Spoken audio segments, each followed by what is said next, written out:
एक घने जंगल के किनारे एक छोटा सा गांव बसा था। गांव के बीचों बीच सदियों पुराना विशाल बरगद का पेड़ खड़ा था। यह पेड़ गांव वालों के लिए मंदिर के जैसा था। वे इसकी पूजा करते, इसके नीचे पंचायत करते और मानते थे कि इसमें देवता का वास है। गांव में एक सेठ घासीराम रहता था। घासीराम का लालच लकड़ी के व्यापार से जुड़ा था।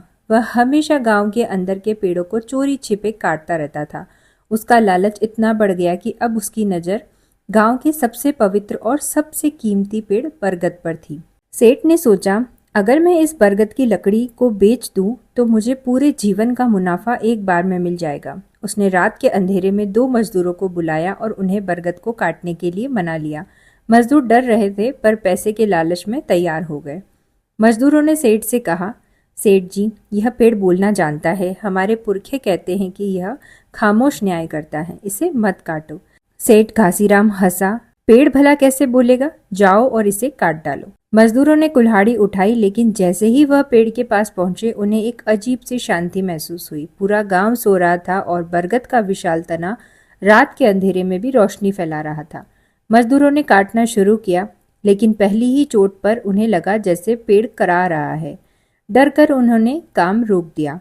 वे सेठ के पास गए।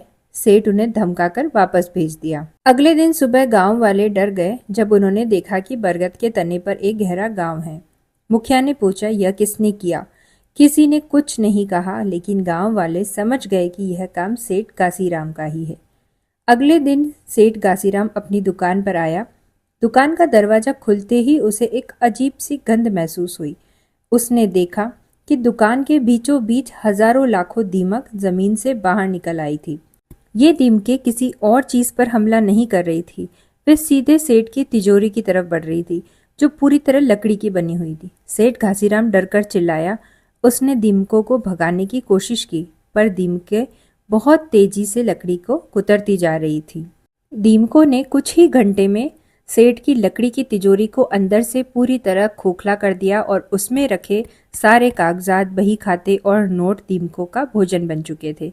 जब सेठ घासीराम ने रोते हुए तिजोरी खोली तो अंदर केवल मिट्टी और दीमकों के अवशेष थे। सेठ समझ गया, बरगद का पेड़ बोला नहीं, उसने श्राप नहीं दिया, लेकिन उसने खामोशी से न्याय कर दिया।